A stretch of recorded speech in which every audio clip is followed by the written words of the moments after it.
Nggih, nggih. Bismillahirrahmanirrahim. Assalamualaikum warahmatullahi wabarakatuh. Waalaikumsalam warahmatullahi wabarakatuh. Bismillah, alhamdulillah. Ahmaduhu wa nasta'inuhu wa nastaghfiruh. La hawla wa la quwata illa billah. Wa ba'du. Baik, teman-teman semuanya. Sebelum semuanya dimulai, mari kita awali pertemuan ini dengan pembacaan Ummul Quran suratul Fatihah. Ala hadhihi niyah wa ala kulli niyatin sholihah. Al-Fatihah.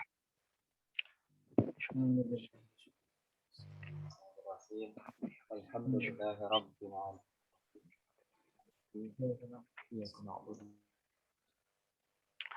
Baik, langsung saja pada kesempatan dan pertemuan ini kami mengambil tema yang nomor 2 tentang perkembangan pemikiran pendidikan multikultural.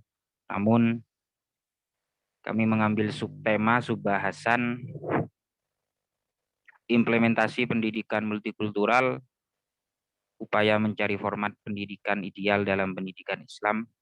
Ini insya Allah dalam diskusi ini nanti kita semua akan menemukan benang merah antara pendidikan multikultural itu sendiri, kemudian bagaimana penerapannya, bagaimana implementasinya dalam pendidikan Islam. Mudah-mudahan nanti ketemu. Karena ini baru pertama kali saya berbicara dan membahas tentang pendidikan multikultural. Karena selama ini rasa-rasanya kami pribadi juga cukup acu tak acu tentang multikultural. Karena memang secara tidak langsung dalam praktisnya kita sudah memahami semua tentang multikultural itu sendiri. Namun sebelum membahas tentang multikultural atau multikulturalisme, ini menjadi salah satu istilah atau kata yang berdekatan dengan pluralis, hampir sama dengan pluralisme, namun ada sedikit perbedaan bahwa pluralisme sendiri itu hanya mencoba untuk menerjemahkan tentang kemajemukan, hanya mencoba untuk menerjemahkan tentang keberagaman yang ada dalam bangsa kita ini, bangsa Indonesia khususnya. Baik, kemudian next Ustadz Agung. Siap. Nah, ini selalu merepotkan Ustadz Agung ini, mohon maaf.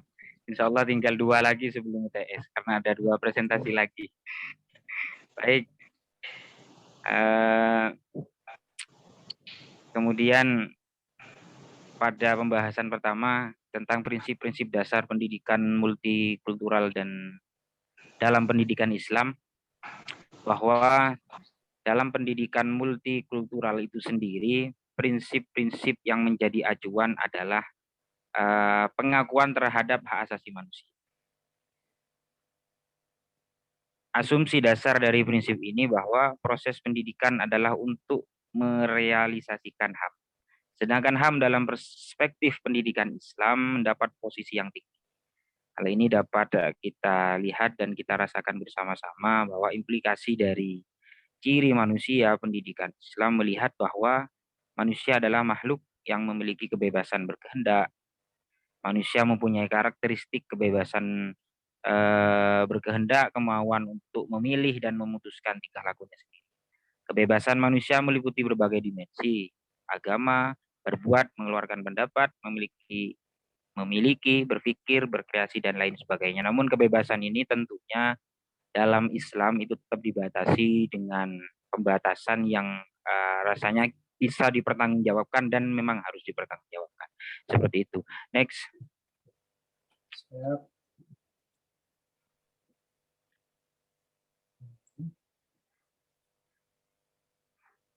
Pendidikan multikultural mendasarkan acuan pedagogiknya pada prinsip persamaan derajat yang berdasarkan kesetaraan manusia atau equality pedagogi.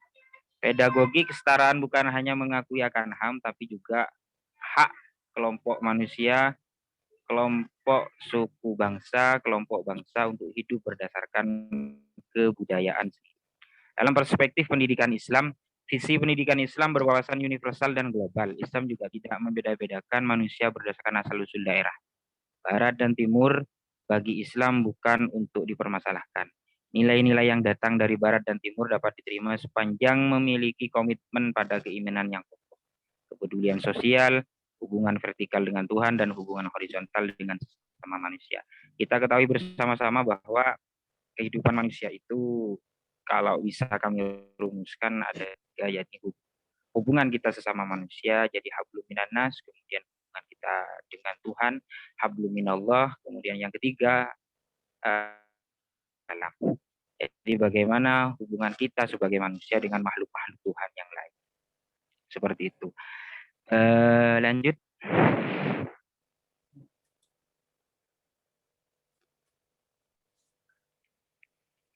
Prinsip pendidikan multikultural selanjutnya didasarkan atas prinsip pendidikan sebagai pelestari kebudayaan. Jadi multikultural, multi itu berarti banyak, kemudian kultural itu etnis atau budaya. Maka kemudian ada beberapa prinsip, salah satunya adalah prinsip pendidikan sebagai pelestari kebudayaan. Karena memang kajiannya tentang multikultural itu tidak hanya pemahamannya, kemudian tidak hanya menjelaskan atau memaparkan tentang keberagaman, tapi bagaimana sisi positif dari keberagaman itu kemudian bisa duduk bersama dalam suatu ruangan menjadi suatu keputusan atau suatu pemahaman yang sama. Manusia dan kebudayaan tidak terpisahkan, maka pendidikan harus selalu berpegang pada dasar-dasar. Yang pertama, masyarakat itu tidak hanya sendiri. Masyarakat adalah eksistensi yang hidup, dinamis, dan selalu berkembang. Ini salah satu prinsip pendidikan multikultural.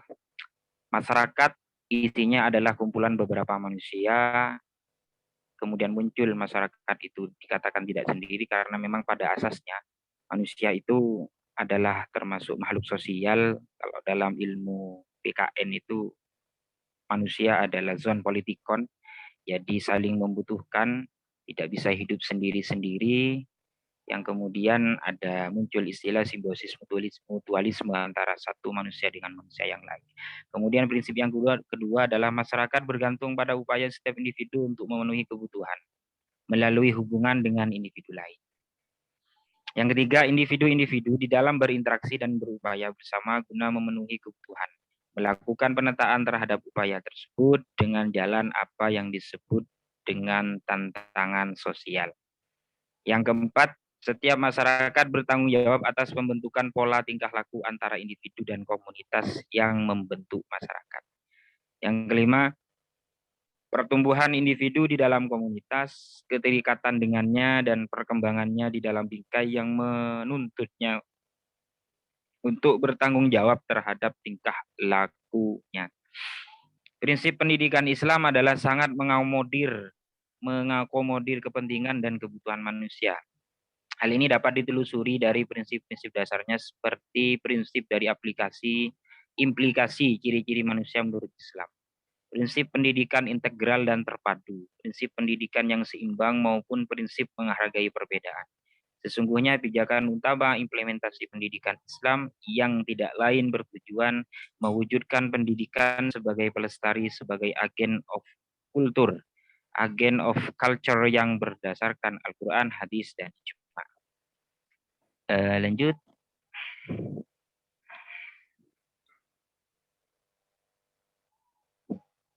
Pendidikan multikultural mampu memberikan peran dalam menumbuhkan integritas negara, yaitu sebagai berikut. Yang pertama, pendidikan multikultural mengkonstruksi anak didik untuk bisa menghargai bahkan merangkulnya keberagaman budaya dalam rangka membangun kepentingan bersama melalui ikatan sebuah negara. Pendidikan multikultural memberikan doktrin pada anak didik untuk memiliki sikap terbuka pada perbedaan dalam rangka menciptakan rasa aman dengan meninggalkan paradigma fundamentalis dan radikalis, sehingga negara selamat dari terorisme, stabilitas nasional dapat terwujud. Ini mungkin masih ada sampai sekarang. Bahkan film-film Amerika itu masih mencoba untuk menampilkan monokultural, memperbedakan antara kulit hitam dan kulit putih. Ada beberapa film-film Amerika yang masih mencoba untuk menampilkan perbedaan itu. Ini merupakan jawaban dari monokultur yang awal yang diterapkan di Barat. Kemudian kita sendiri sebagai bangsa Indonesia, bangsa yang besar dari Sabang sampai Merauke itu memiliki berbagai suku, berbagai etnis, berbagai term, berbagai budaya dan juga agama pastinya. Maka perlu kemudian pendidikan multikultural itu masuk kepada konteks pendidikan Islam, khususnya di sekolah ataupun di lembaga, yang mana kemudian pendidikan multikultural ini mampu menjadi potret kepada peserta didik atau siswa, menggambarkan bagaimana sungguh sangat beragamnya kehidupan ini, terutama di Indonesia. Maka bagaimana kemudian keberagaman itu kita bisa memberikan penyadaran kepada peserta didik untuk selalu dan senantiasa terbuka dalam perbedaan, jadi tidak membedakan ini dari kulit hitam ataupun kulit putih, ini dari Indramayu ataupun Jawa, ini dari Sumatera atau Jawa dan lain sebagainya. Sebenarnya kelas kita ini sudah multikultural ya, dari Sumatera, Kalimantan sampai kemudian di Jawa sudah terkumpul dalam satu kelas ini. Kemudian yang ketiga, pendidikan multikultural tidak membentuk cara pandang yang menyamakan kebenaran-kebenaran lokal, melainkan justru mencoba membangun pihak-pihak yang saling berbeda untuk dapat membangun sikap saling menghormati satu sama lain terhadap perbedaan dan kemajemukan yang ada, agar tercipta perdamaian. Dengan demikian kesejahteraan dapat dinikmati oleh seluruh masyarakat dalam sebuah negara. Yang keempat, pendidikan multikultural membentuk sikap rendah hati. Artinya mau menerima kenyataan bahwa tidak ada seorang pun yang mampu memiliki kebenaran absolut. Dengan demikian muncul usaha bersama untuk melakukan kesepakatan demi terwujudnya cita-cita bersama. Dalam sebuah bingkai negara, pendidikan multikultural mengedepankan semangat kekeluargaan, solidaritas sosial, dan keterikatan antar siswa yang beragam tersebut, yakni prinsip keadilan, kesederajatan, kebebasan, mengembangkan diri, peluang dan kesempatan yang sama dalam mengejar prestasi individu. Next.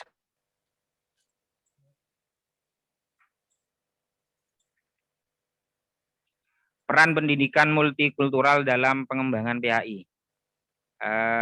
Sebagaimana dibahas beberapa pertemuan yang pertama, saya lupa ini profesor yang mana yang membahas bahwa bagaimana kemudian dalam dunia pendidikan Islam, termasuk di lembaga sekolah atau madrasah, itu mata pelajaran pendidikan agama Islam itu dibagi dengan sekian rupa. Kalau di pendidikan negeri, di sekolah itu hanya ada satu, hanya ada pendidikan agama Islam. Namun dalam dunia madrasah, pengetahuan mendasar tentang Islam itu dibagi menjadi 4. Jadi ada materi Al-Quran, hadis, kemudian ada materi fikih, materi akhlak, kemudian ada yang terakhir materi sejarah kebudayaan Islam, yang mana pernah disampaikan kenapa harus ada beberapa materi kemudian untuk menerjemah tentang keislaman itu sendiri, karena memang satu, Al-Quran al-hadis. Kenapa harus ada materi Al-Quran dan hadis? Dalam pembelajaran ini bagaimana kemudian siswa mampu mengenal dasar, juga mengenal tentang tumpuan dasar, tumpuan pokok dalam kita bergerak tentang kehidupan kita dalam dunia Islam. Kemudian dunia fikih. Kenapa kita harus belajar fikih dalam PAI? Juga kita pahami bersama, fikih itu menjadi ranah praktis kita di dalam menjalankan syariat Islam. Jadi dipelajari di situ. Kemudian materi akidah akhlak di sini mencoba untuk memberikan pemahaman kepada siswa tentang ketauhidan, tentang sifat-sifat Tuhan, berikut tentang ajaran-ajaran Islam. Dan yang terakhir, sejarah kebudayaan Islam ini menjadi suatu hal yang absolut harus diketahui oleh siswa, karena dengan materi inilah kemudian ada fakta realitas historis tentang perjalanan agama Islam, perjalanan agama perjalanan Islam itu sendiri. Kalau di sini peran pendidikan multikultural dalam pengembangan PAI yang pertama dalam materi Al-Quran, dalam menentukan ayat-ayat pilihan, selain ayat tentang keimanan juga perlu ditambah dengan ayat-ayat yang dapat memberikan pemahaman dan penanaman sikap ketika berinteraksi dengan orang yang berlainan agama. Jadi kita dalam materi Al-Quran, Al-Hadis, tidak bisa kemudian hanya memberikan pemahaman kepada siswa tentang keimanan terhadap Tuhan Yang Maha Esa kalau sudah bicara multikultural, tapi juga setidaknya kita memberikan pemahaman tentang keberagaman, tentang keanekaragaman termasuk agama itu sendiri. Jadi paling tidak kita memberikan pemahaman kepada siswa bahwa ada banyak agama, ada banyak etnis dan budaya dan lain sebagainya. Kemudian yang kedua materi fikih, ini peran pendidikan multikultural untuk yang kedua, materi fikih bisa diperluas melalui kajian fikih siasah pemerintahan. Dari fikih siasah inilah kemudian terkandung konsep-konsep kebangsaan yang telah dicontohkan pada zaman Nabi, sahabat, ataupun khalifah-khalifah sesudahnya. Pada zaman Nabi misalkan bagaimana Nabi Muhammad mengelola dan memimpin masyarakat Madinah yang multi etnis, multikultural, dan multi agama. Ketiga, materi akhlak yang memfokuskan kajiannya pada perilaku baik buruk terhadap Allah, Rasul, sama manusia, diri sendiri, serta lingkungan penting artinya bagi peletakan dasar-dasar kebangsaan. Kemudian yang keempat, dalam sejarah kebudayaan Islam, materi yang bersumber pada fakta dan realitas historis dapat dicontohkan praktik-praktik interaksi sosial yang diterapkan Nabi Muhammad ketika membangun masyarakat. Lanjut, Ustaz. Banyak ini kayaknya.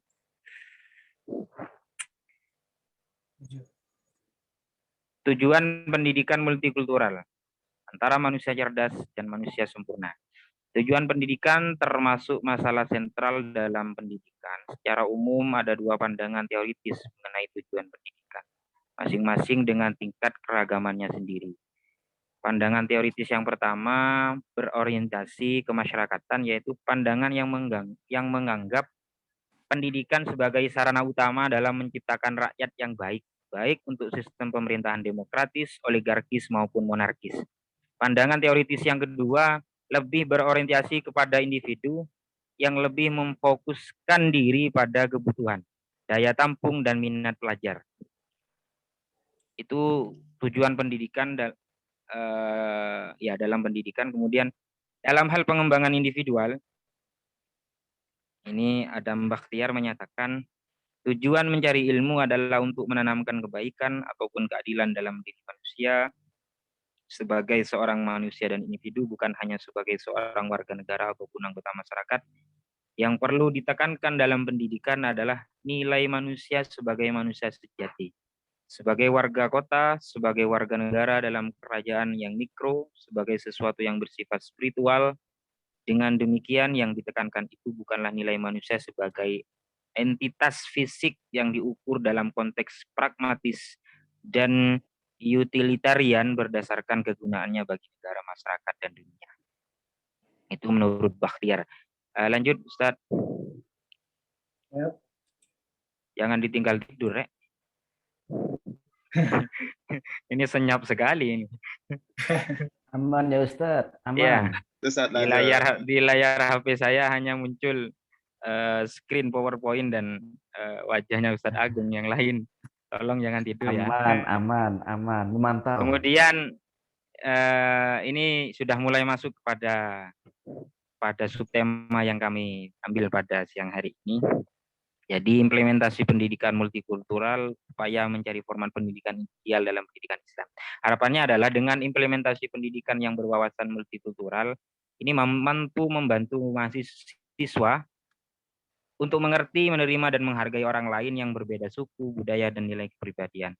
Lewat penanaman semangat multikulturalisme di sekolah-sekolah akan menjadi medium pelatihan dan penyadaran bagi generasi muda untuk menerima perbedaan budaya, agama, ras, etnis, dan kebutuhan di antara sesama dan mau hidup bersama secara damai. Tapi penerapan atau implementasi pendidikan multikultural itu tidak kemudian berjalan mulus dan lancar sesuai dengan apa yang diharapkan. Ini ada beberapa hambatan dan tantangan yang bisa kemudian menjadi bahan evaluasi tentang penerapan pendidikan multikultural itu sendiri, yaitu yang pertama, pendidikan multikultural merupakan suatu proses. Artinya, konsep pendidikan multikultural yang baru dimulai dalam dunia pendidikan khususnya di Indonesia memerlukan proses perumusan, refleksi, dan tindakan di lapangan sesuai dengan perkembangan konsep-konsep yang fundamental mengenai pendidikan dan hak-hak asasi manusia. Kedua, pendidikan multikultural merupakan suatu yang multifas.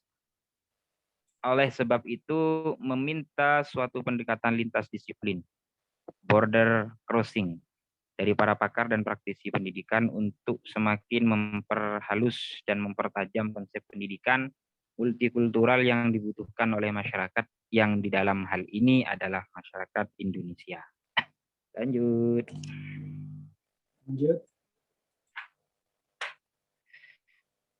Ada faktor lain juga yang menjadi penyebab mandulnya pendidikan multikultural pada tingkat praktis. Ini bisa jadi disebabkannya oleh masih dominannya istilah atau wacana toleransi yang seringkali terjebak pada egosentris. Jadi kadang kita menggunakan istilah toleransi, namun sebenarnya kita ego dengan isme, dengan keyakinan kita masing-masing sebenarnya. Mencoba untuk menerobos dunia lain, isme-isme lain, namun dengan wacana toleransi. Egosentrisme di sini adalah sikap saya mentoleransi yang lain demi saya sendiri. Artinya setiap perbedaan mengakui perbedaan lain, namun tujuannya adalah untuk menguatkan dan mengawetkan perbedaannya sendiri. Kalau dalam Inggrisnya ini, I am what I am not. Yang terjadi kemudian adalah koeksistensi, bukannya proeksistensi yang menuntut kreativitas dari tiap individu yang berbeda untuk merendah dan merajut tali temali kebersamaan. Tak aneh kalau kemudian yang muncul bukannya situasi rukun, malah situasi acuh tak acuh. Lanjut, Ustaz. Alhamdulillah, sebentar lagi selesai. Ini metode ceramah. Kemudian ada 3 model kebijakan multikultural di negara-negara negara-negara di dunia. Yang pertama, model yang mengedepankan nasionalitas, sosok baru yang dibangun bersama tanpa memperhatikan aneka ragam suku bangsa. Jadi tidak membedakan itu Sunda, itu Jawa, itu Batak, dan lain sebagainya. Ini salah satu model nasionalitas. Kemudian yang kedua, ada model nasionalitas etnik yang berdasarkan kesadaran kolektif etnik yang kuat, yang landasannya adalah hubungan darah dan kekerabatan dengan para pendiri nasional. Founding father-nya negara tersebut, kemudian etniknya mana. Kemudian selain itu kesatuan bahasa juga merupakan ciri nasional etnik ini. Kalau mitosnya negara Indonesia, ini dari tahun ke tahun, mulai dari presiden pertama sampai sekarang, pasti yang menduduki adalah orang Jawa. Karena memang mitos ceritanya yang Nowo, ya, itu yang kemudian menjabat sebagai pemimpin negara. Ini salah satu contoh nasionalitas etnik. Kemudian yang ketiga, model kultural etnik yang mengakui eksistensi dan hak-hak warga etnik secara kolektif. Dalam model ini, keanekaragaman menjadi realitas yang harus diakui dan diakomodasi negara. Identitas dan asal-usul warga negara diperhatikan. Isu-isu yang muncul karena penerapan kebijakan ini tidak hanya keanekaragaman kolektif dan etnik, tapi juga isu mayoritas dan minoritas, dominan dan tidak dominan. Persoalannya menjadi lebih kompleks lagi karena ternyata mayoritas tidak selalu berarti dominan, karena berbagai kasus menunjukkan bahwa minoritas justru dominan dalam ekonomi. Jika kekuasaan negara lemah, maka prioritas kekuasaan dilimpahkan keanekaragam kolektif sebagai konsekuensi pengakuan negara. Negara mungkin diramaikan konflik-konflik internal berkepanjangan yang pada gilirannya akan melemahkan negara itu sendiri. Ini tipe kebijakan multikultural di negara-negara dunia. Kemudian lanjut. Ada juga 5 model multikulturalisme yang disebarkan atau yang diterapkan di beberapa negara dunia. Itu yang pertama, multikulturalisme isolasionalis. Ini maksudnya adalah mengacu pada masyarakat di mana berbagai kelompok kultural menjalankan hidup secara otonom dan terlibat dalam interaksi yang hanya minimal satu sama lain. Contoh kelompok yang masuk multikulturalisme isolasionalis ini adalah seperti masyarakat yang pada sistem milet ya di Turki Utsmani atau masyarakat Amish di Amerika Serikat. Kelompok ini menerima keragaman tapi pada saat yang sama berusaha mempertahankan budaya mereka secara terpisah dari masyarakat lain pada umumnya.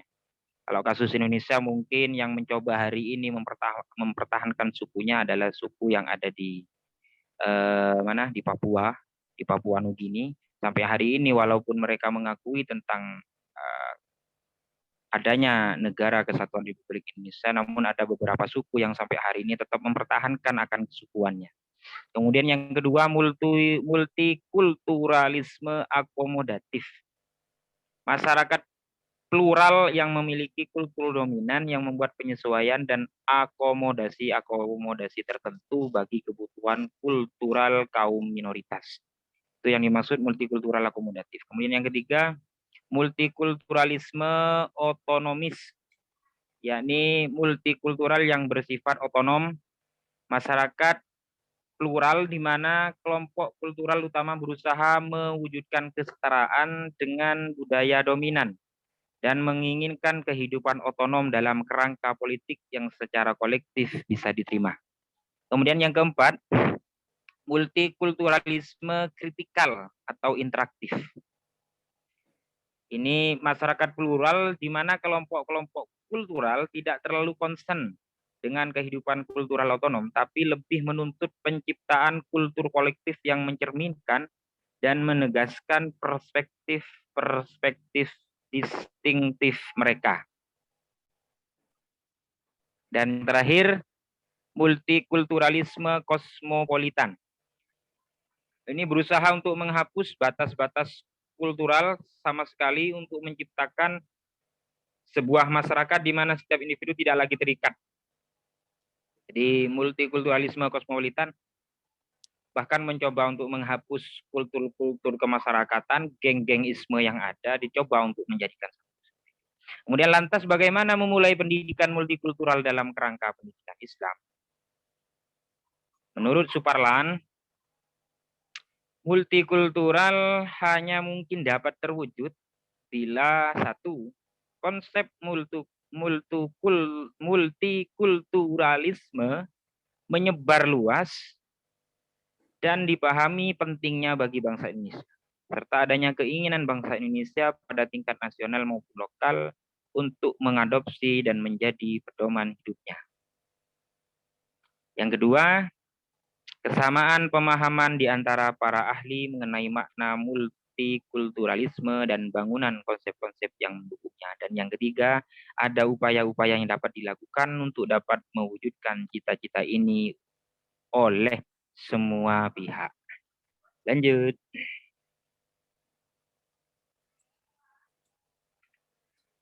Berkaitan dengan model pendidikan multikultural yang tepat diterapkan dalam konteks keindonesiaan, para pakar nyaris sepakat dengan model pendidikan multikultural yang berdasarkan Pancasila, sebagaimana disepakati oleh para pendiri bangsa sebagai jaminan negara kesatuan Republik Indonesia. Jadi kelima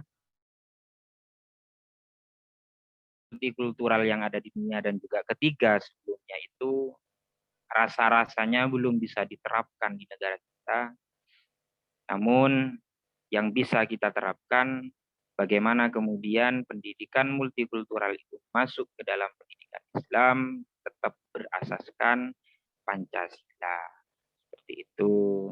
Ustadz, Ustazah, lanjut. Masih banyak ini. Ya Allah, kok terlalu banyak saya buat makalahnya. Implementasi pendidikan multikultural dalam pendidikan Islam sangat terbuka berdasarkan adanya relevansi dan inherensi pendidikan multikultural yang terdapat dalam pendidikan Islam. Hal ini diperkuat oleh beberapa prinsip pokok dalam Islam. Yaitu yang pertama, Islam adalah agama yang bersifat universal, bukan diperuntukkan bagi salah satu suku bangsa atau etnis tertentu, melainkan sebagai rahmatan lil alamin.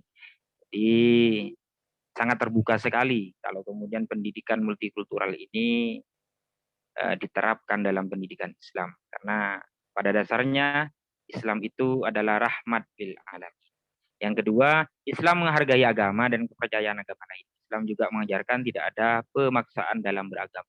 Walaupun agama Islam itu mengklaim bahwa Islam itu merupakan agama lillah, merupakan agama yang suci, merupakan agama yang nantinya membawa umat-umatnya untuk kemudian hidup layak di akhirat, yakni masuk surga.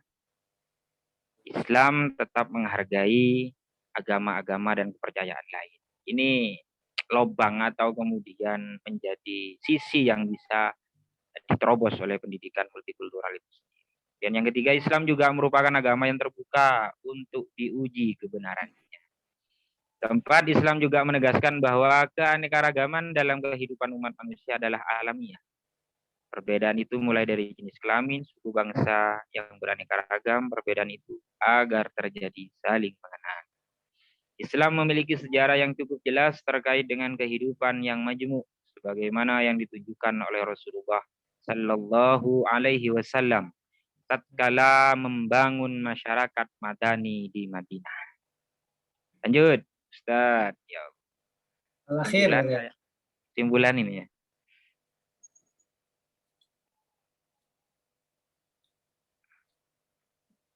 Oh iya, kesimpulan. Alhamdulillah, an-nata'ij li hadhil mabahis ahya sebagai ideologi partisipatoris. Jadi multikulturalisme itu ada yang mengatakan sebuah strategi, ada yang mengatakan sebuah ideologi, ada yang mengatakan hanya sekedar isme atau paham saja. Nah, di sini sebagai ideologi partisipatoris, multikulturalisme mengusung prinsip-prinsip keragaman, kesetaraan, dan penghargaan atas sehingga peran universal pendidikan dapat dirasakan. Disinilah letak urgensi pengajaran multikultural dan multi etnik di dalam pendidikan, yakni dengan mendidik siswa agar tidak melakukan tindakan kejahatan terhadap siswa dari suku lain, khususnya di dalam lingkungan pendidikan agama. Demikian pula pengajaran multi etnik itu lebih heterogen lagi pada sekolah umum. Selanjutnya, pendidikan multikultural bisa dimulai dari lingkup keluarga sebagai tempat pendidikan utama. Di keluarga sebagai institusi sosial terkecil dalam masyarakat merupakan media pembelajaran yang paling efektif dalam proses internalisasi dan transformasi nilai. Kalau di sini masih ada ustadzah, orang tua yang kemudian kalau temannya rambutnya keriting sama hitam, itu sama orang tuanya, jangan berteman dengan itu, nanti rambut kamu keriting. Hal-hal seperti itu sebenarnya sudah harus mulai kita geser, kita hindari untuk kemudian bagaimana orang tua itu meminimalisir kegiatan-kegiatan yang kemudian mengajarkan kepada anak-anaknya tentang hal-hal seperti itu. Misalkan jangan dengan Ustadz Hambali, nanti sampean rambutnya ikut dengan Ustadz Hambali, misalkan seperti itu. Ikut rontok nanti kepikiran. Padahal memang karakternya seperti itu, hakikatnya memang seperti itu. Keberagaman itu yang kemudian dicoba untuk pintu pertama tetap ada pada keluarga. Seperti itu. Mungkin cukup penyampaian makalah pada siang hari tentang pendidikan multikultural yang kaitannya kemudian diterapkan atau diimplementasikan dalam pendidikan Islam. Terima kasih. Mungkin selanjutnya diskusi. Monggo yang memang dari awal sudah memahami betul tentang multikultural, kami harapkan ada tambahan-tambahan terhadap banyaknya kekurangan dalam makalah kami pada siang hari ini. Ini langsung saya yang mimpin atau ada moderatornya? Moderatornya Ustadz Agung dulu kali ya. Biar enak. Jadi ada moderator. Moderator itu yang babnya manas-manasi kan. Yang nggak panas dipanasi. Iya, betul. Yang provokatif ya, Ustaz ya? Ya, Provokatif. Setuju. kompor ya, kompor. Kompor. Ya.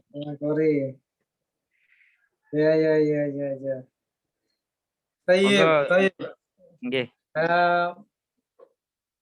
Juzitum khairan. Terima kasih Ustadz Yunus atas pemaparan gagasan tentang pendidikan multikulturalisme ini. Barakallahu fikum. Baik, saya belum lihat ada yang angkat tangan ini, jadi saya mungkin bisa nambah-nambahin lah Ini yang sedikit. saya khawatirkan, Ustaz. Jangan tidur, nggak ngangkat tangan, ngangkat bantal. Tadi di kesimpulan Ustadz Yunus menyebutkan Piagam Madinah ya. Jadi kita sama-sama tahu dulu memang Islam ini lahir dari kemajemukan juga. Jadi Islam tidak lahir dalam satu kondisi sosial yang mono. Di situ ada Bani Hashim, Bani Quraisy, ada Bani Tamimi, dengan tradisinya masing-masing yang berbeda-beda juga. Ibaratnya di Indonesia ada orang Medan, ada orang Padang, ada orang Jawa, ada orang Sunda, sama. Dulu di Islam lahir juga seperti itu. Nah, kemudian yang menjadi pertanyaan, kita kaitkan dengan pendidikan agama Islam, apakah pendidikan kita butuh tawaran gagasan ini? Karena sebenarnya Islam ini sudah mampu menempatkan diri di dalam kemajemukan, gitu. Sudah tahu memposisikan diri. Bahkan tidak berbicara Islam dulu deh, berbicara Indonesia deh. Indonesia kita terbiasa dengan kemajemukan, gitu kan. Dulu ketika kami SD sekelas itu biasa ada orang Kristen, ada orang Nasrani, ada orang Hindu, ada orang Buddha mungkin, walaupun minoritas, tetapi mereka tidak pernah mendapati perlakuan rasial ataupun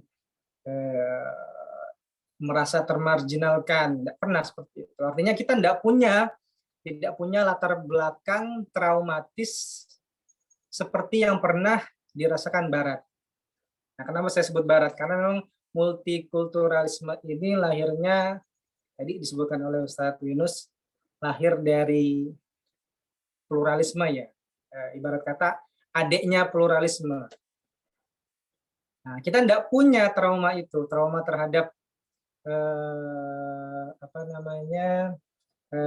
perlakuan-perlakuan atau kasus-kasus rasial di dalam dunia pendidikan kita. Walaupun ada, tapi tidak terlalu mencolok seperti di Barat. Tadi disebutkan ada ada konflik antara kulit hitam dan kulit putih. Ya kan? Bahkan sekarang ini sedang up lagi, sedang hot lagi, ya kan? Bukan antara kulit putih dan kulit hitam juga, tetapi antara kulit putih dengan non kulit putih. Orang Asia di sana mendapati perlakuan rasial, kemudian orang Asia, kemudian orang Latin dari Meksiko, kemudian dari pokoknya orang-orang yang bermigrasi ke Amerika, nah, itu mendapatkan perlakuan rasisme. Kemudian juga terkait istilah ini, Ustaz.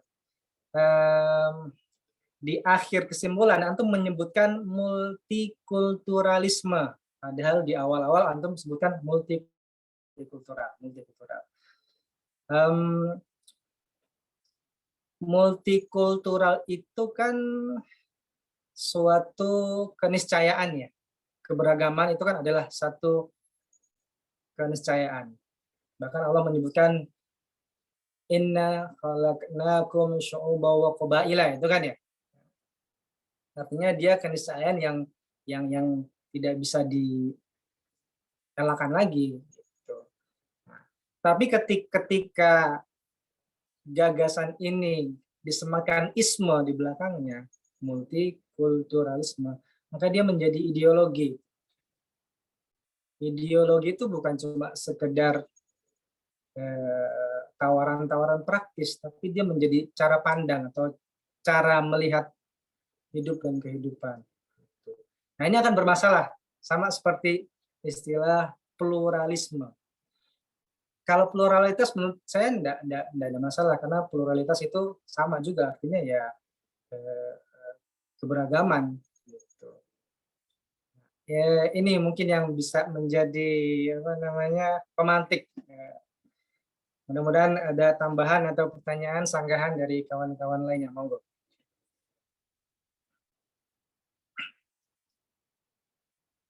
Ustadz Mulyadi, Ustadz Zainullah, Ustadz Hadi, Baik Ustadz. Huda. Assalamualaikum. Ustadz Hambali, Alan Ustadz. Sebentar. Oke. Syukran ala at-taqdim di Ustadz Muhammad Yunus.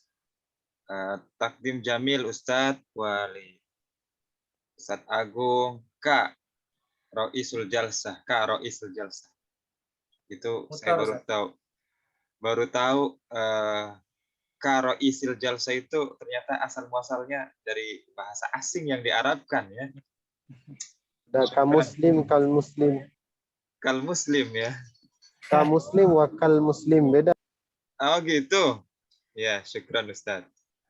Jadi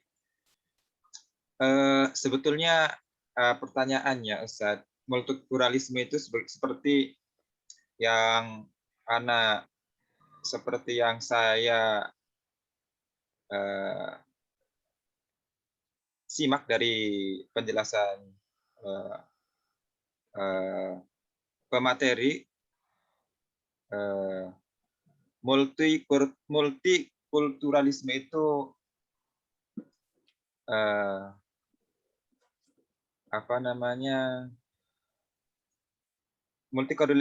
pendidikan multikulturalisme sebetulnya berasal dari Barat, gitu kan. Karena di sana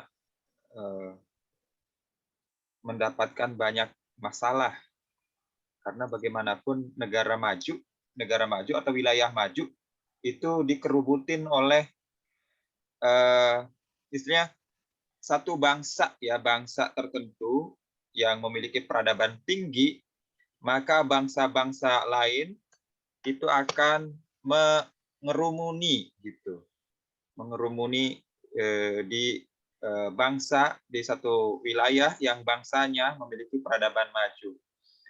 Dulu waktu Islam atau kalau misalkan bicaranya geopolitik di Asia, di abad pertengahan, maka wilayah-wilayah seperti Andalusia itu kan dikunjungi oleh berbagai bangsa lain di sekelilingnya, gitu ya. Baghdad, gitu-gitu. Dan kali ini adalah Amerika. Nah, Amerika dikerubuti atau dikerumuni oleh bangsa-bangsa lain di dunia, bukan hanya dari wilayah Eropa saja, tapi Asia dan Afrika.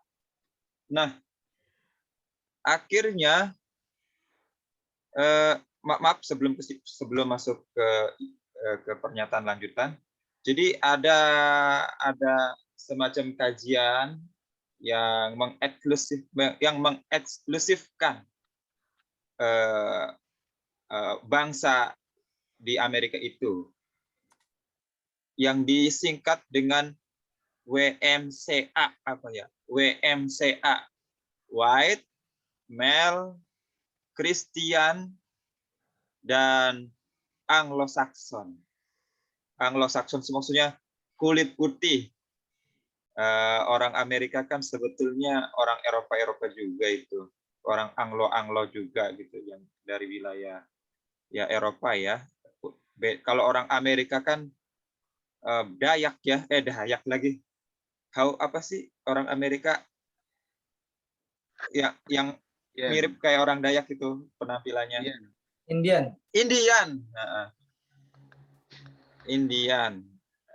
Nah, orang Amerika saat ini Anglo-Saxon. Mereka mengeksklusifkan diri dengan istilah WMCA itu. Sehingga pendidikan yang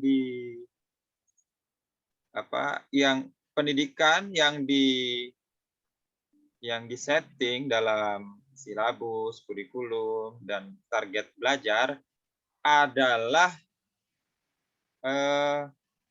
mengarah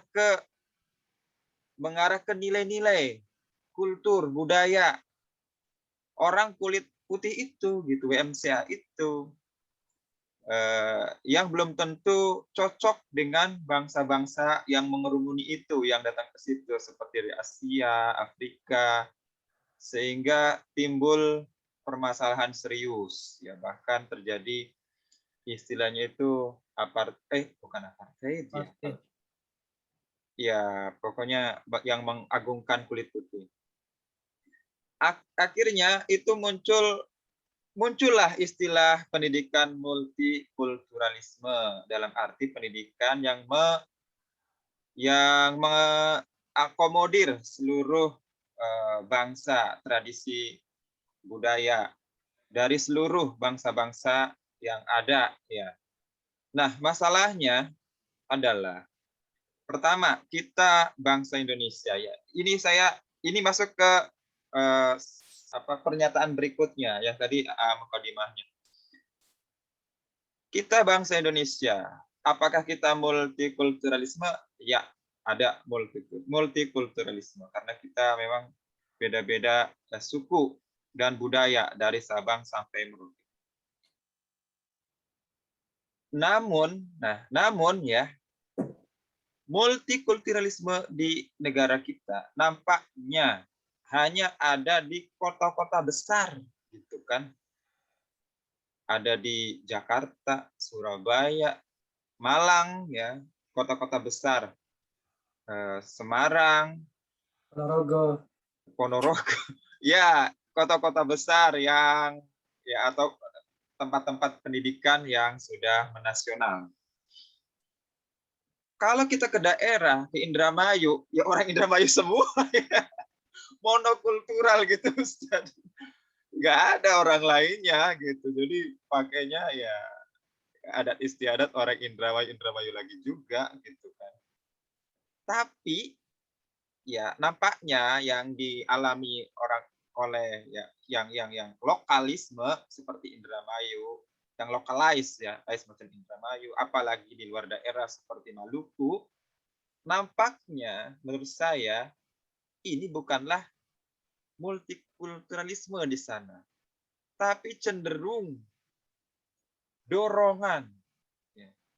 Ada push untuk mengadopsi budaya yang lebih besar dari yang mereka miliki. Artinya di sana bukan multi, tapi lebih ke akultur ya, seperti mencampurkan dua budaya. Budaya Indonesia yang hegemoninya apa gitu ya. Kemudian budayanya sendiri gitu. Budayanya sendiri.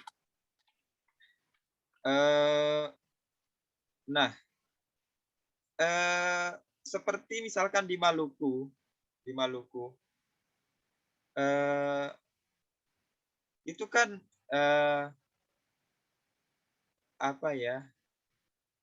ya hanya budayanya sendiri dan budaya hegemoni saja gitu. Nggak ada budaya misalkan apakah di sana dipelajari juga budaya-budaya nasional secara umum, kan nggak mungkin karena kita budayanya banyak banget gitu kan. Dan juga di sana sedikit orang-orang asing yang berkunjung ke sana, ke Maluku, ke Halmahera. Saya punya teman orang Halmahera. Ya jarang kembali orang asing di Halmahera itu, orang-orang Maluku juga katanya. Ambon dan Maluku. Itu ini pertanyaannya nih, sederhana sebetulnya. Apa urgensi multikulturalisme di Indonesia itu? Gitu. Urgensinya ya, apakah silabus kurikulum yang disusun untuk pendidikan multikulturalisme itu hanya untuk masyarakat di wilayah urban, gitu kan? Tapi kita juga mengalami masalah, kita kan harus disatukan oleh satu kurikulum nasional. Ya banyak masalah juga sih ya. Pertama kita kurikulumnya harus kurikulum nasional. Yang kedua, apakah kita memperhatikan multikulturalisme juga gitu kan? Iya begitu. Apakah multikulturalisme ini urgensinya dalam pendidikan Islam ya?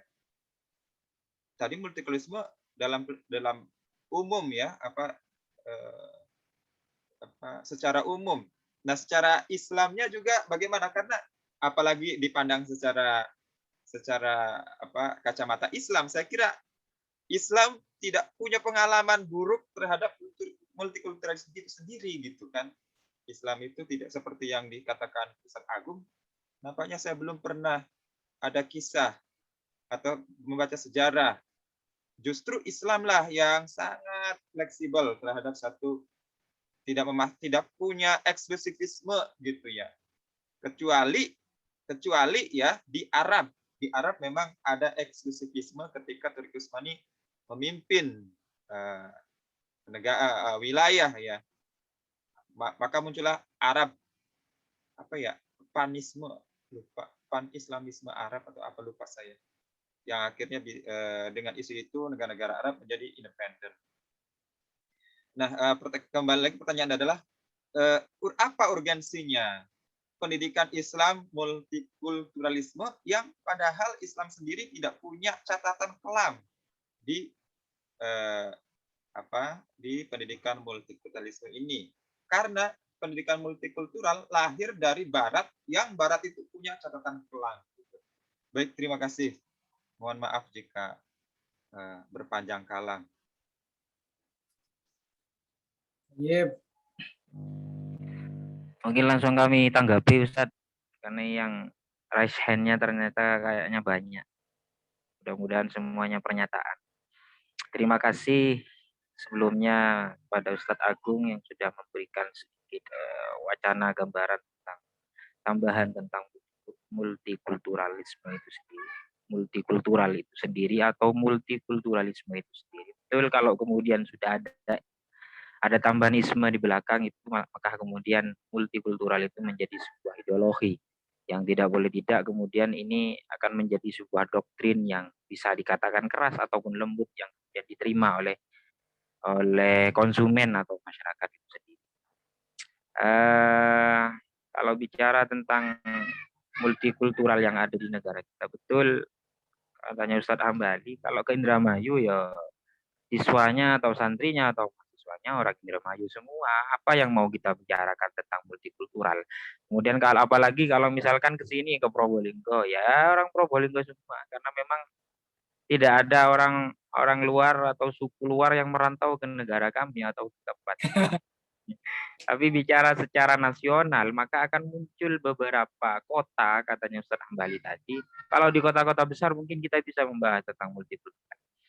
Urgensinya di mana kemudian bicara multikultural yang ada dalam Indonesia? Kalau pandangan kami begini, multikultural atau kemudian pluralisme yang dicoba untuk kemudian dibawa di dalam Islam ini jalan searah, jalan berdampingan, kemudian ini yang kemudian tidak bisa dipisahkan. Islam itu sendiri termasuk agama yang rahmatan lil alamin.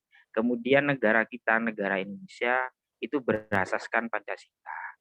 Dari sila 1 yang kedua itu sudah menjadi backup landasan utama kita dalam bergerak sebagai bangsa di negara Indonesia. Dan kemudian ada istilah baru pendidikan multikultural atau multikultural sendiri. Makna multikultural sendiri pada prinsipnya adalah menjunjung tinggi tentang demokrasi, kesetaraan dan keadilan. Dari sini sudah bisa kita pahami bersama bahwa ini sudah jalan bersamaan. Ini sudah menjadi jalan, menjadi satu arah, satu jalan antara Islam, antara Indonesia, negara, antara ketiga-tiganya pendidikan multikultural, Islam dan negara kita Indonesia. Itu sudah satu arah jalan. Namun urgensinya di mana? Di saat kalau pandangan ini entah pikiran saya sudah kadung dirasuki Ustadz Ambali ya tentang apa lokalisasi multikultural itu. Kalau di Indramayu termasuk Probolinggo tidak ada, tapi di Jakarta, Surabaya dan kota-kota besar yang lain itu tampaknya sangat tepat untuk menerapkan bagaimana penerapan pendidikan multikultural dalam pendidikan Islam ini. Maka ini yang menjadi kemudian dikatakan urgent. Kita negara demokrasi, semua orang bebas berpikir, bebas bertindak, bebas kemudian berpendapat. Ini yang menjadi landasan utama bagaimana kemudian pendidikan multikultural itu bisa menyusup pada konteks pendidikan nasional. Bisa masuk pada, kalau kita bicara kurikulum nasional, di sana juga sangat demokratis sekali sudah. Tetap berasaskan Pancasila, ada istilah ketuhanan yang Maha Esa tanpa di situ menyebutkan Allah Subhanahu wa taala, kemudian tanpa menyebutkan Rasul adalah utusan Allah. Tapi secara global dalam kurikulum asas tentang kurikulum nilai-nilai spiritualnya sudah menanamkan sila-sila pertama dalam Pancasila. Itu sedikit tambahan dari saya. Ustadz Agung dan juga Ustadz Ambali berikut Ustadz-Ustadzah yang lain tentang multikultural itu sendiri. Sekali lagi kami sampaikan bahwa multikultural Islam dan juga Indonesia pada khususnya negara Indonesia ini sudah berjalan berdampingan. Jadi kalau bicara di negara kita tidak ada masalah. Multikultural itu menjadi masalah dan menjadi awal permasalahan adalah di saat betul katanya Ustadz Hambali ini di Amerika, di saat ada gejolak diskriminalisasi terhadap orang-orang hitam pada sekitar tahun 1950, maka disitulah kemudian muncul istilah multikultural.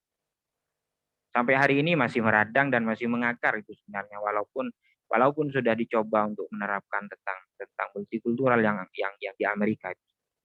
Tapi sampai hari ini masih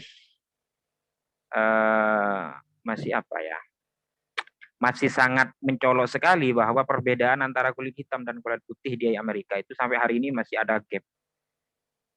Tidak usah jauh-jauh fakta realitas yang ada, apa yang saya sampaikan tadi di pertengahan penyampaian film tentang rasisme kulit hitam dan putih di Amerika itu masih bermunculan di siaran televisi sampai hari ini.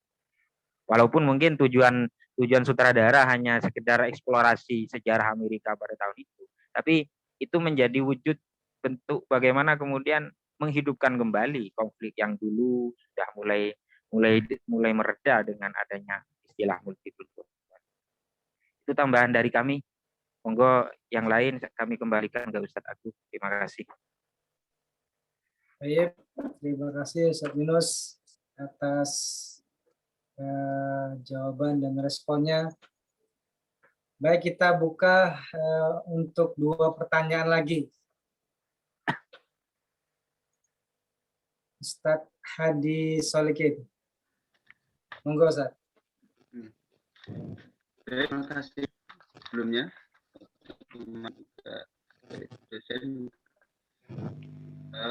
Pemateri Ustadz Yunus. Saya Ustadz Agung. Ustadz Ya, Agung. Ustadz Hadi. Ya. Dari pembahasan sebelumnya dari Ustadz Hambali dan juga Ustadz Yunus tersendiri, Ustadz Agung mungkin bisa ditarik sebagian kesimpulan bahwasanya memang dirasa di negara kita belum begitu urgent ya, tetapi pendidikan multikultural bagi kita ya warga negara Indonesia. Enggak, kayaknya belum ada saran untuk terkait pentingnya hal ini. Akan tetapi pada kenyataannya, ya, pada faktanya bahwa memang kita terdiri dari multikultural, multi etnis dan suku bangsa yang mau tidak mau harus sikapi. Sebagaimana juga Rasulullah SAW membangun peradaban di Madinah, ya, karena terdiri dari multi etnis, mau nggak mau kemudian disikapi sama beliau dengan adanya piagam Madinah, dengan adanya Yahudi ya, dibiarkan untuk menjalankan aturan dengan syariatnya. Ketika memang mereka meminta kaum muslimin masuk baru masuk dan sebagainya, itu kan ada sikap yang diambil gitu. Itu mau nggak mau karena memang kita terdiri dari multi etnis. Saya rasa di Indonesia juga seperti itu. Sehingga kalau dalam pendidikan umum kan ada, kemudian dilahirkan dalam implementasi adalah pelajaran PKN namanya. Implementasi dari pendidikan kultural kemudian berupa PKN, atau dulu PPKN itu ya. Itu kan sudah diwadahi. Nah, kalau dari dunia pendidikan Islam, kira-kira sudah ada belum sebuah formula disiplin ilmu tersendiri yang mengatur atau sebagai pendidikan dalam mengembangkan pendidikan multikultural. Karena memang ini juga sebuah dilema. Kalau memang dirasa nggak perlu, kemudian ada solusi, itu juga akan menimbulkan masalah. Contohnya dalam di antara prinsip dasar multikultural ini adalah pengakuan terhadap hak asasi manusia. Kalau di dunia Islam sendiri nggak ada solusi, mungkin apa yang membatasi terkait multikultural ini, sehingga mungkin orang-orang awam kaum muslimin akan mengambil kesimpulan kita juga mengikuti hak asasi manusia sebagaimana hak asasi makna asasi dunia, sehingga mungkin nggak apa-apa LGBT dan lain sebagainya. Padahal hak asasi manusia di sini adalah dalam tanda kutip terbatas juga dalam agama Islam, sehingga saya rasa tetap dibutuhkan adanya sebuah sikap yang nyata gitu ya, yang mewadahi bahwa terkait pendidikan multikultural di negara kita ini dalam bingkai pendidikan Islam. Seperti itu mungkin dari saya. Itu tuh Ustaz, mungkin. Oke, Ustaz Yunus. Pertanyaan dari Ustaz Hadi Solikin. Terima kasih Ustaz Hadi. Ini poin penting juga rupanya. Jadi ternyata Ustaz Hadi melihat bahwa piagam Madinah itu justru adalah respon yang konkret daripada Nabi SAW terhadap realitas multi etnis yang ada ketika itu. Jadi bukannya Nabi bersifat pasif, tapi justru ada usaha-usaha dan upaya yang dilakukan untuk menyikapi itu.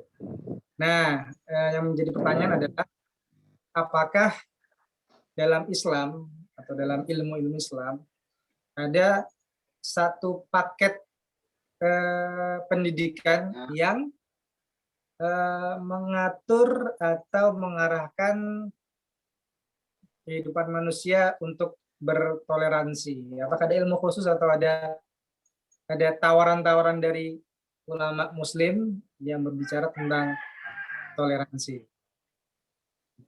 Sejauh yang saya tahu ya Ustaz ya, ini mohon maaf sedikit nambahi. Ada terima kasih Ustaz Agung, segera ditambahi.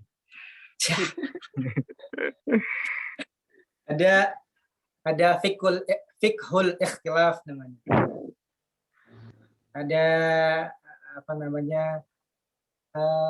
adabul ikhtilaf. Saya kurang hafal mu'alifnya.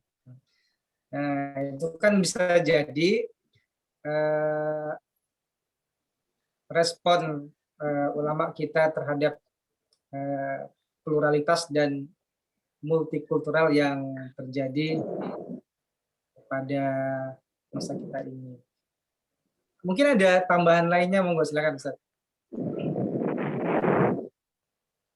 Kalau secara prinsip ya Rasul sering ya menyebut dalam hadisnya, innallaha la yanzur ila ajsamikum wala ila suwarikum. Ya kan, ini secara secara metaforik, secara simbolik. Tapi kita tentunya butuh penjabaran yang lebih praktis tuh. Bagaimana menjalani hidup yang bertoleransi, apakah ada fikih yang fokusnya berbicara tentang toleransi.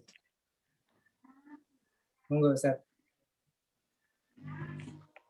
Monggo, mungkin ada yang lain dulu untuk kemudian memberikan wawasan lebih. Ya. Lanjut dulu, Ustaz. Oh, lanjut dulu, boleh Ustaz siapa ini? Oh, skip. Baik. Ustaz Zainullah, Ustaz Huda.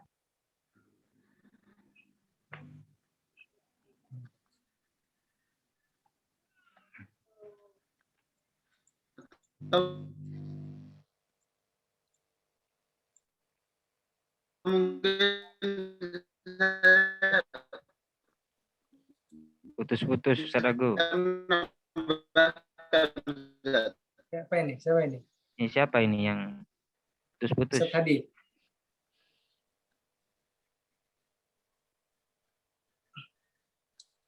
Baik, kawan-kawan. Kalau tidak ada pertanyaan lagi, kita cukupi sampai sini. Ada sanggahan lain, tambahan lain?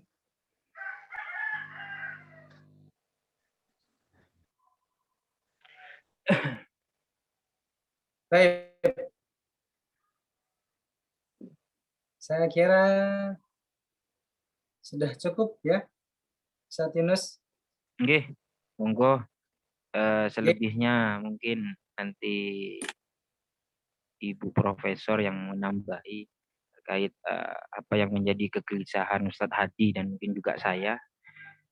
Apakah ada penekanan tersendiri terhadap multikultural itu bagi pendidikan Islam yang sekarang ini? Apakah ada betul wadah khusus gitu ya yang kemudian membicarakan itu? Apa yang sesuai apa yang disampaikan Ustadz Hadi? Monggo Ustadz Agung, kami kembalikan ke Ustadz Agung sebagai moderator dan dari kami sebagai pemakalah pada siang hari ini. Mohon dimaafkan apabila ada salah dan banyak sekali kekurangan. Selebihnya dimaafkan dan terima kasih. Wallahul muwaffiq ila aqwamit thoriq. Wassalamualaikum warahmatullahi wabarakatuh. Waalaikumsalam warahmatullahi wabarakatuh. Jazakumullah khairan katsiran. Disampaikan terima kasih atas pemaparannya. Untuk selanjutnya, mari kita dengarkan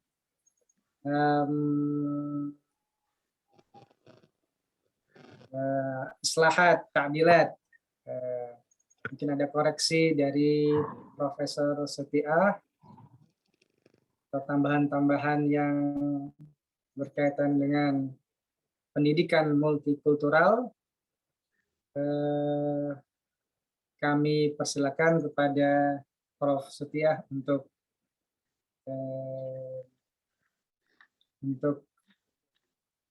bicara. Monggo Ustaz. Ustaz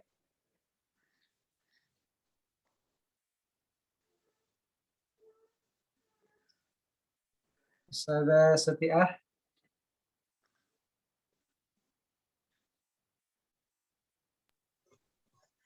Halo, bismillahirrahmanirrahim. Assalamualaikum warahmatullahi wabarakatuh. Waalaikumsalam warahmatullahi wabarakatuh. Oke, alhamdulillah sudah diskusi dengan baik belum semua berpartisipasi ya.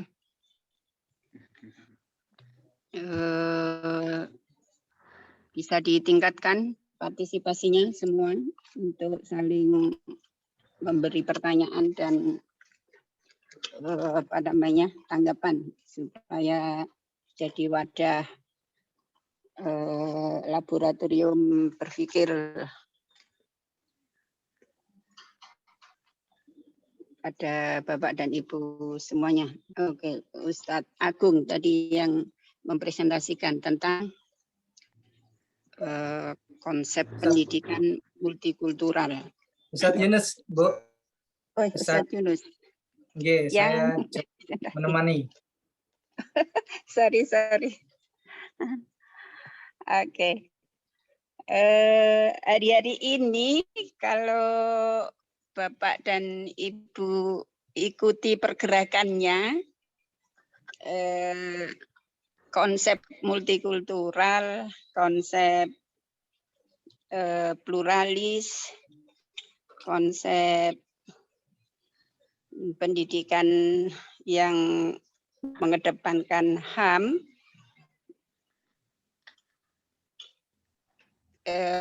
kadang-kadang ada dalam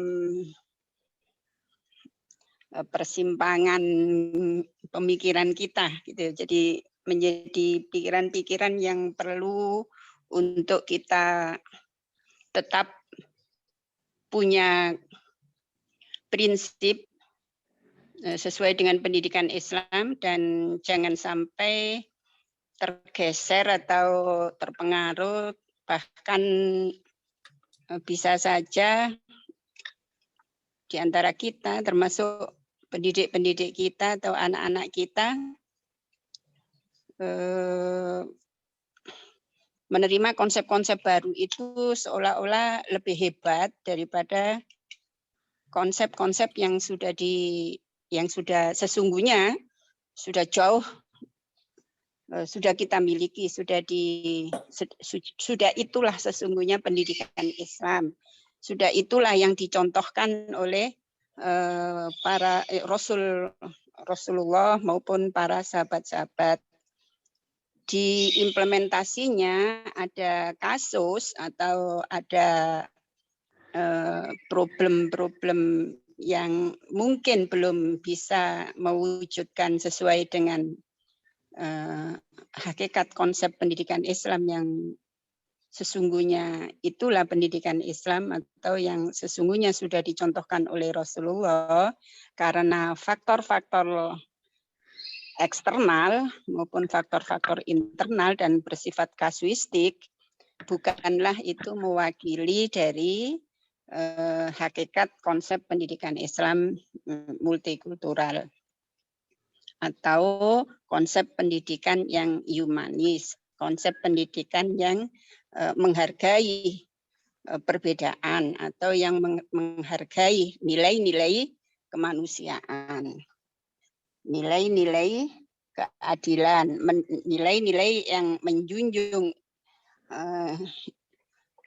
harkat dan martabat kemanusiaan dalam melihat hubungan antar sesama manusia atau dengan lingkungan. Nah, ini jargon-jargon ini sekarang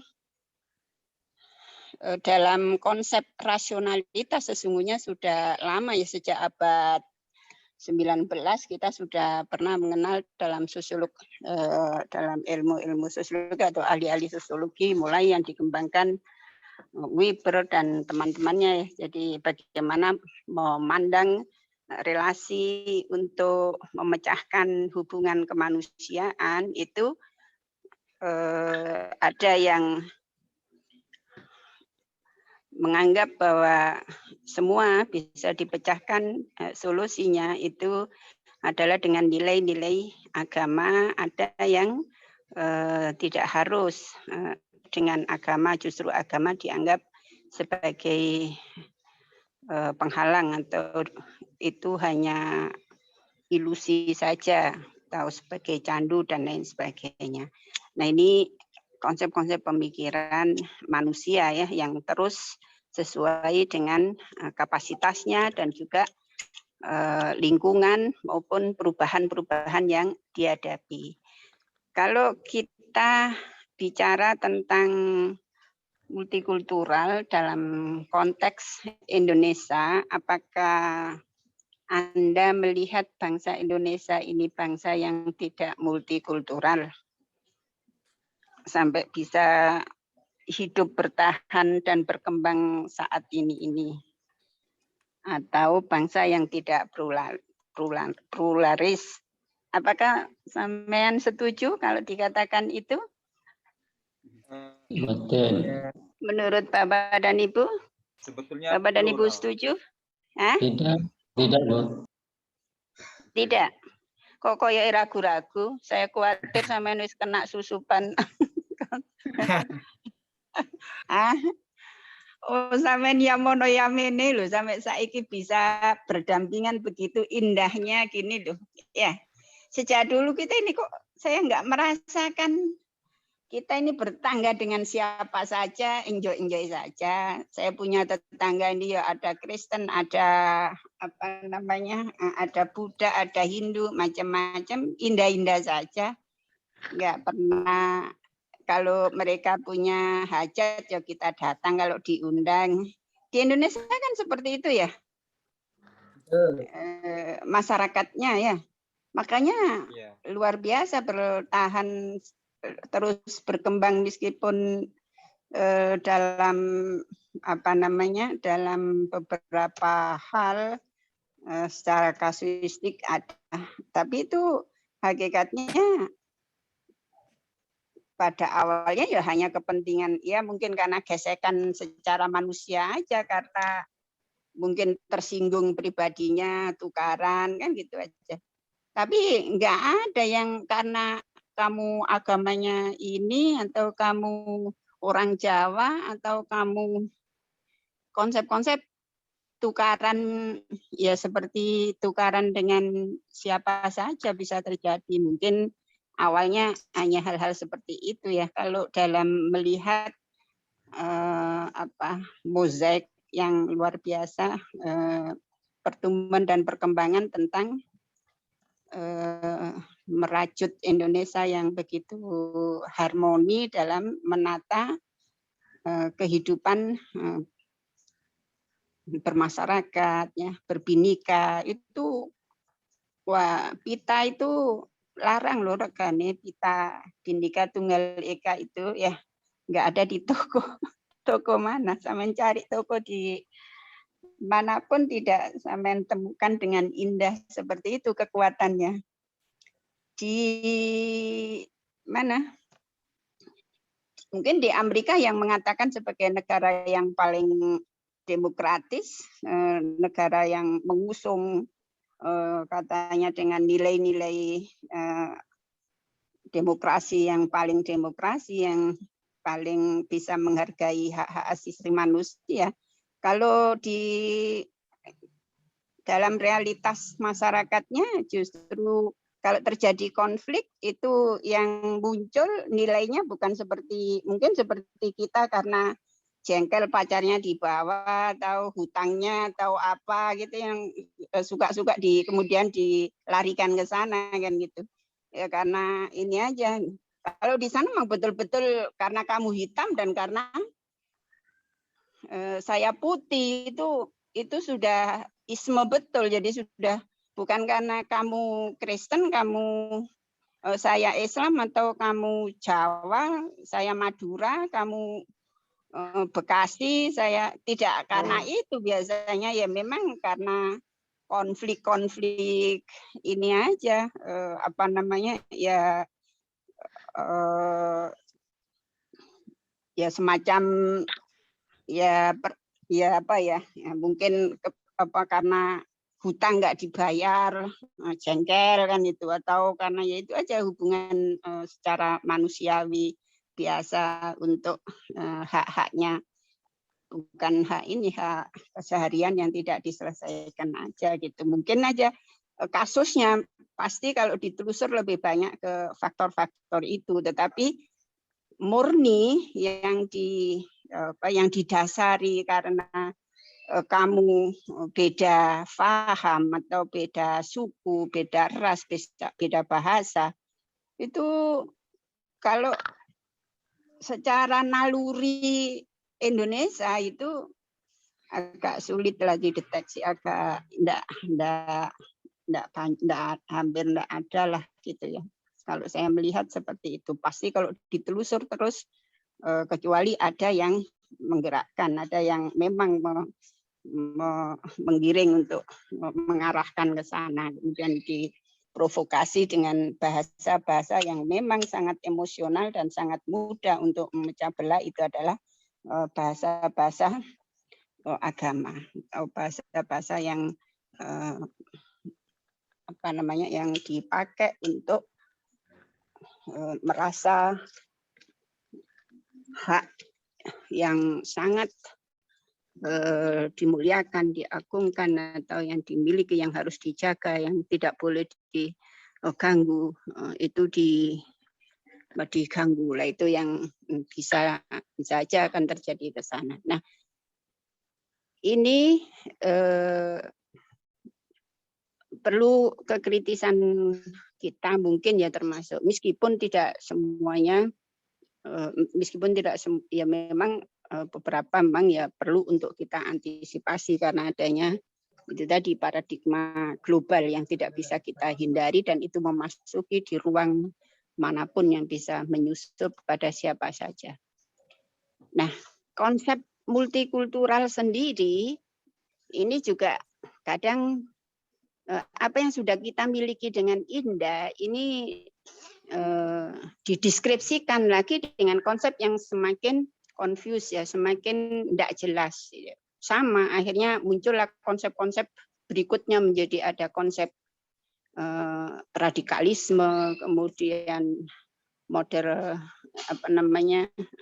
modernisasi, macam-macam, moderasi dan seterusnya. Ini masih konsep-konsep yang sampai hari ini belum ada kesepakatan dengan jelas tentang seperti apakah, siapakah yang dikategorikan orang yang multikultural, yang tidak multikultural, yang sampai padanya menjurus radikalisme, yang kemudian sampai kepada menimbulkan berbagai problem meresahkan ya. Jadi bisa menjadi ke sana karena bisa juga kesalahan-kesalahan konsep. Karena itu justru saya ingin Bapak dan Ibu juga melakukan riset-riset yang penting untuk membuat definisi atau konsep yang selama ini dianggap kemudian hanya justru menguatkan dan melemahkan pendidikan Islam, atau justru menyudutkan konsep-konsep yang sudah dibangun selama ini bagus oleh lembaga pendidikan Islam, dan tidak ada masalah. Menurut saya tidak ada masalah. Kalau Bapak dan Ibu selama ini memperoleh pelajaran pendidikan sejarah tentang bagaimana perjuangan,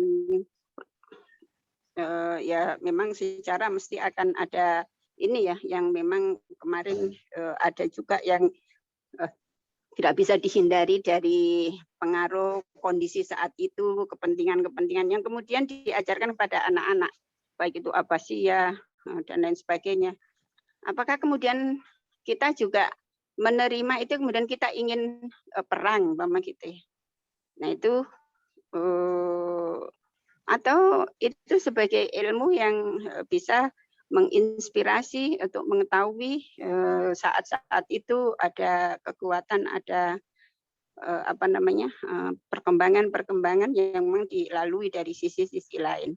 Tetapi ini bisa juga di dalam paradigma-paradigma untuk konsep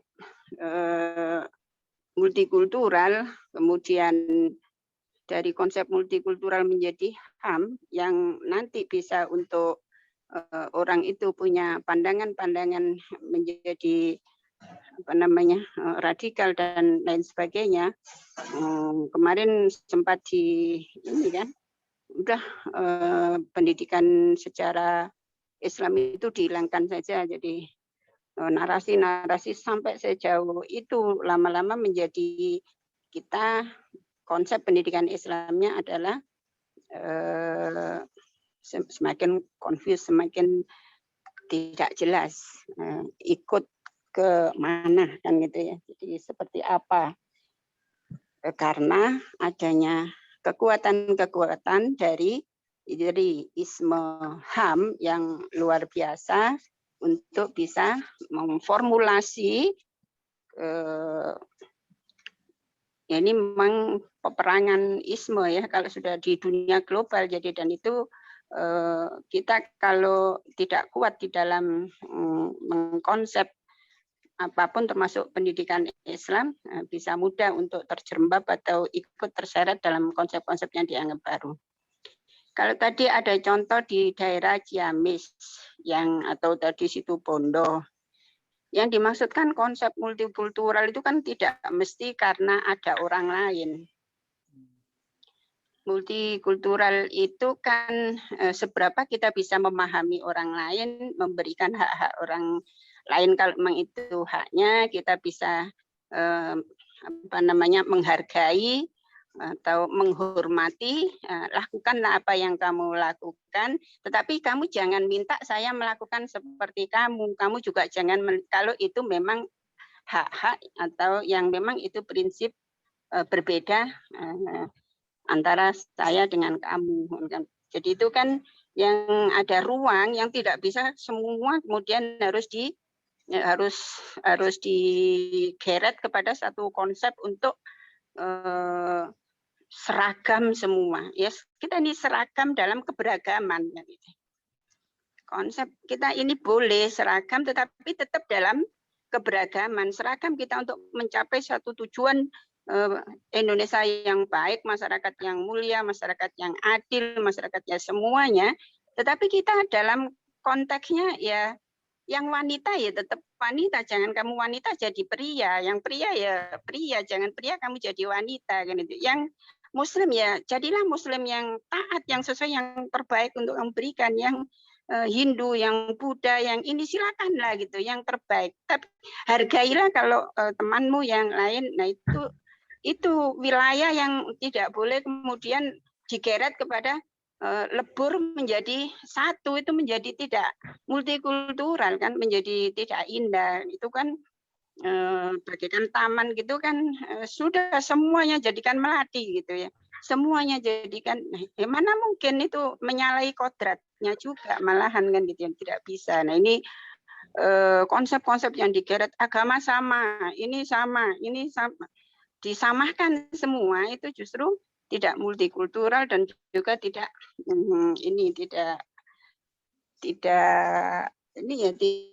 secara bagaimana kita hidup dalam pluralitas ya. Nah itu penting Bapak dan Ibu. Kadang saya sedikit agak khawatir ya. Jadi sekarang luar biasa, mulai dari anak-anak, para pendidik mudah goyah karena kemampuan rasionalnya untuk memberi deskripsi untuk mengubah paradigma yang sudah kita miliki itu menjadi paradigma yang lebih rasional dalam konsep pendidikan humanis yang belum tentu itu cocok dengan konsep pendidikan Islam yang dikembangkan dari kaum atau kaum materialistik yang itu memang.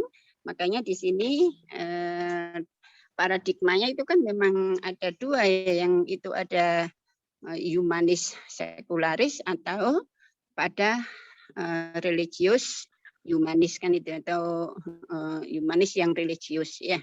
Jadi ini masyarakat ada di dalam dua polarisasi atau bahkan tiga polarisasi itu. Memang ada yang memang hubungan antar kemanusiaan itu adalah bisa diselesaikan dan bisa baik itu kalau dilandasi oleh nilai-nilai kemanusiaan yang sekuler gitu ya, yang sudah nggak perlu dikait-kaitkan dengan agama kan itu ya.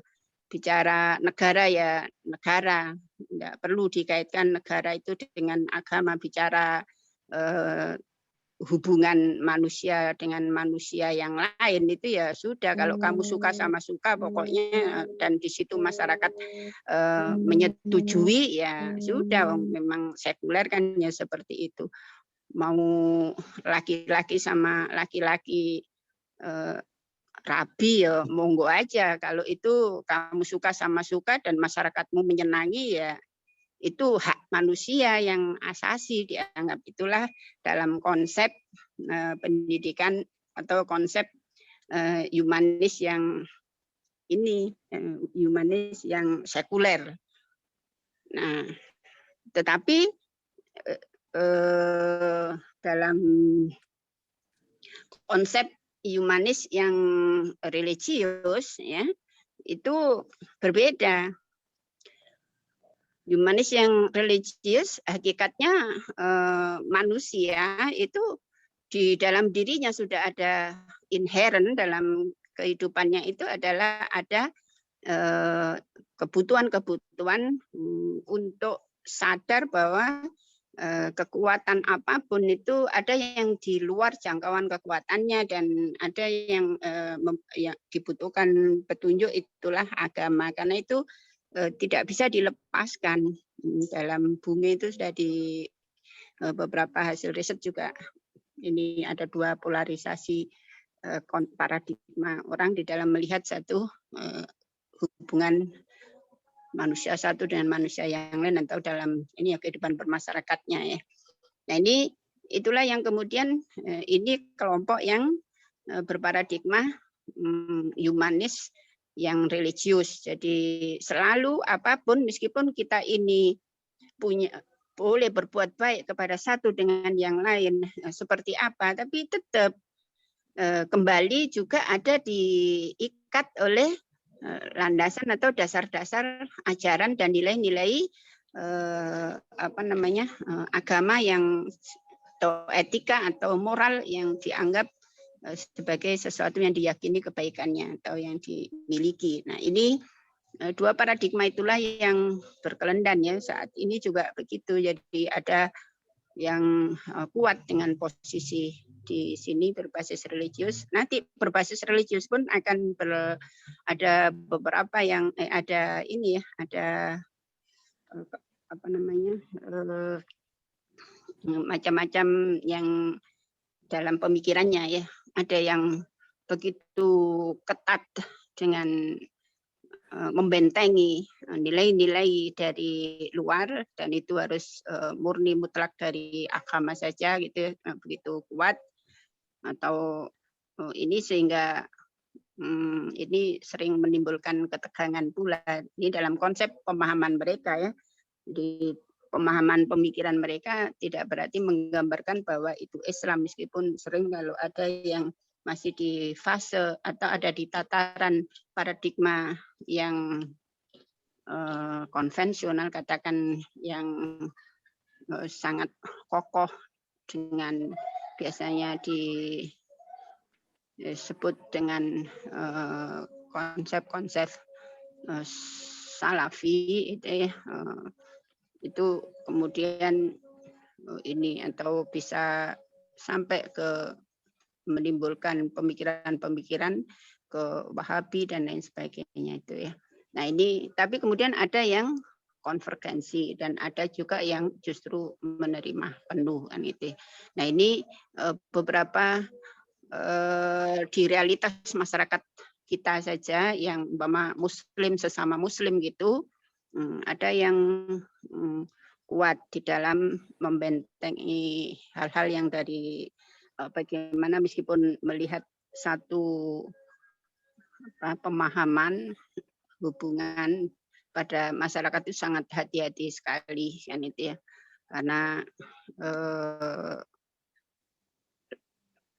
tidak ada agama yang diterima selain Islam gitu ya, maka di situ sudah yang lain itu kemudian dianggap ini dikafir-kafirkan dan lain sebagainya. Nah ini itu juga menimbulkan relasi sosial yang menimbulkan konflik, bisa aja seperti itu. Ya di masyarakat kita juga ada antar guru soal jalan aja. Satunya sama-sama mau ke Surabaya, satunya lewat tol, satunya lewat bawah. Tukaran.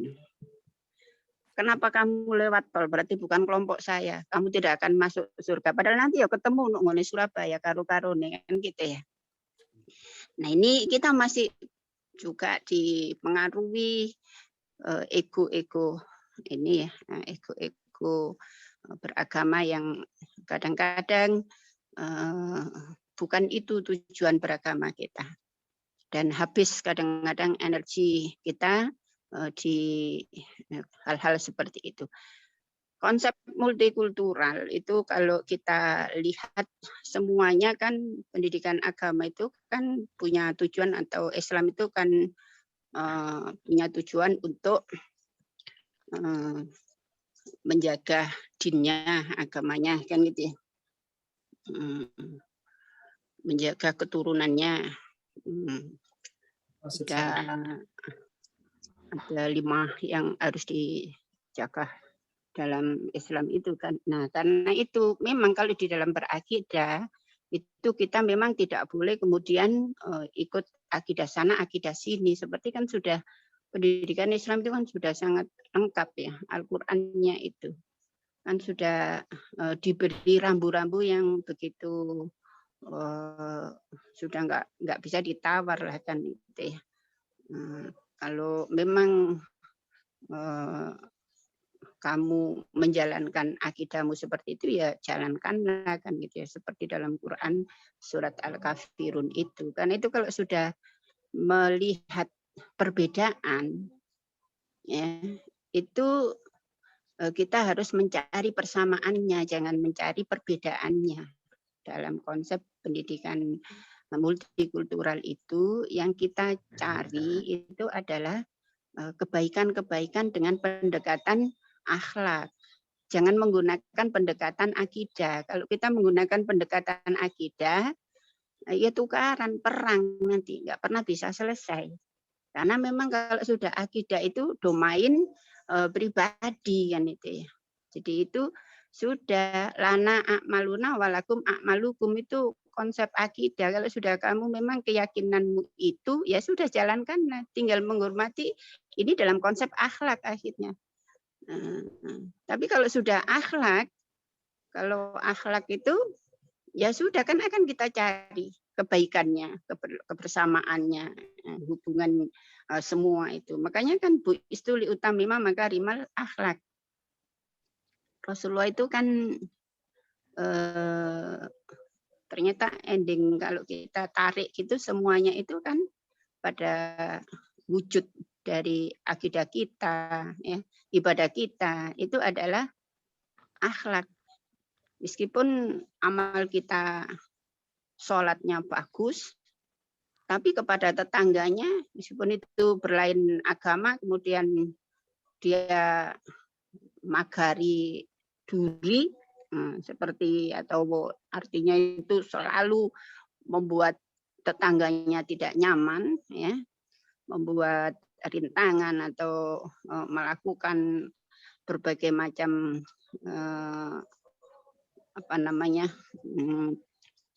penyakitan atau melakukan tindakan-tindakan yang tidak sesuai dengan nilai-nilai kemanusiaan, ya kita tunggu apakah itu yang nanti dipertimbangkan oleh Allah hadapannya ya.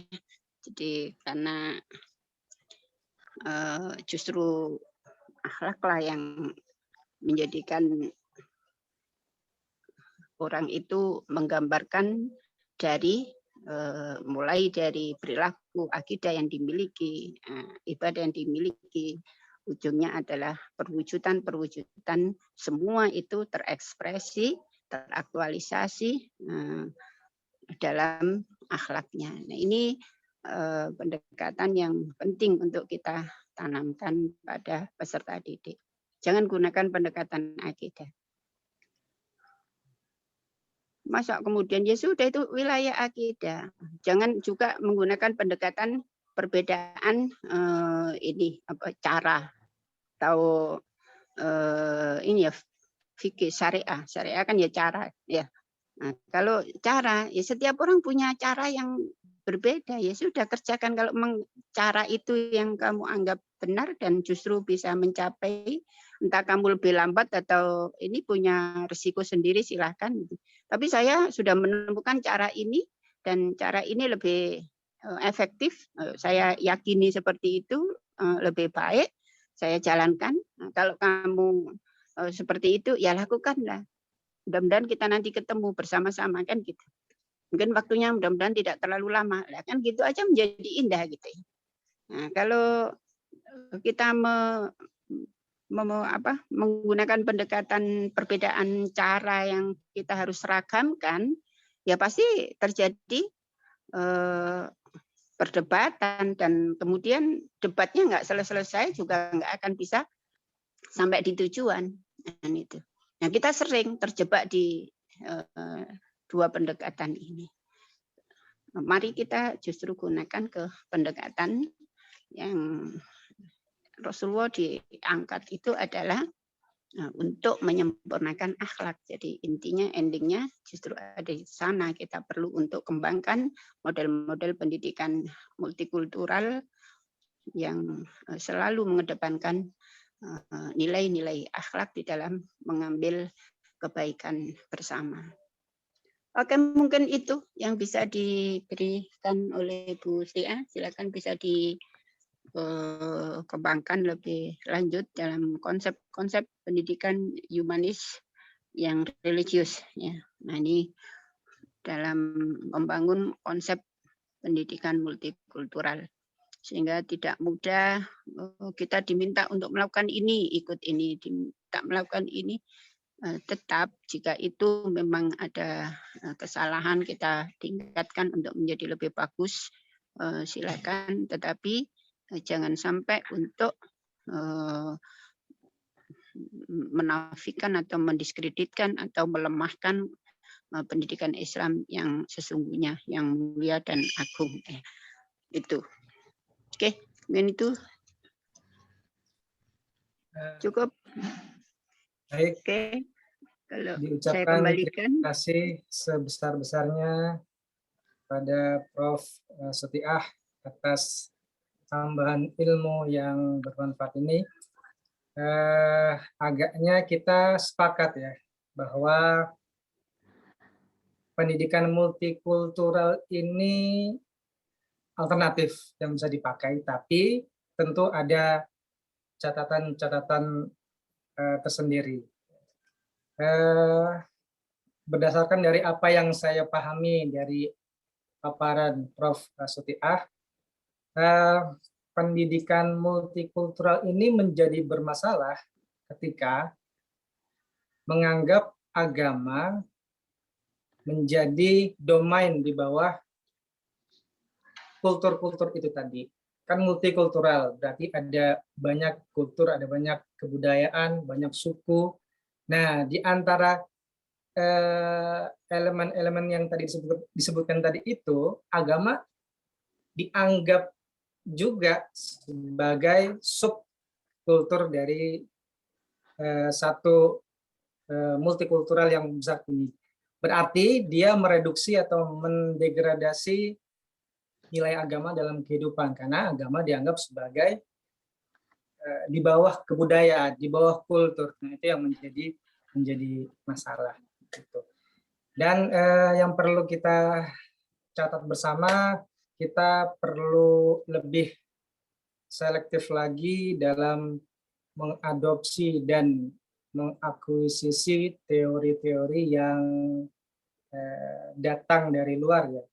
Kita harus lebih hati-hati, tidak boleh serampangan mengambil teori-teori yang ada tadi itu, kemudian kita campurkan, kita masukkan ke dalam ranah pendidikan Islam yang nantinya justru malah akan mengerus agama, mengerus akidah.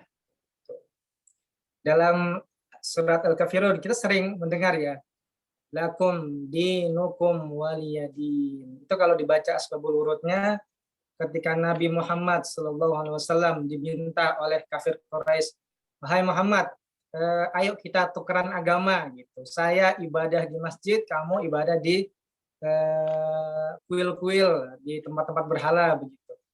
Kemudian kata Nabi SAW, lakum dinukum waliyadin. Bagimu agamamu, bagiku agamaku.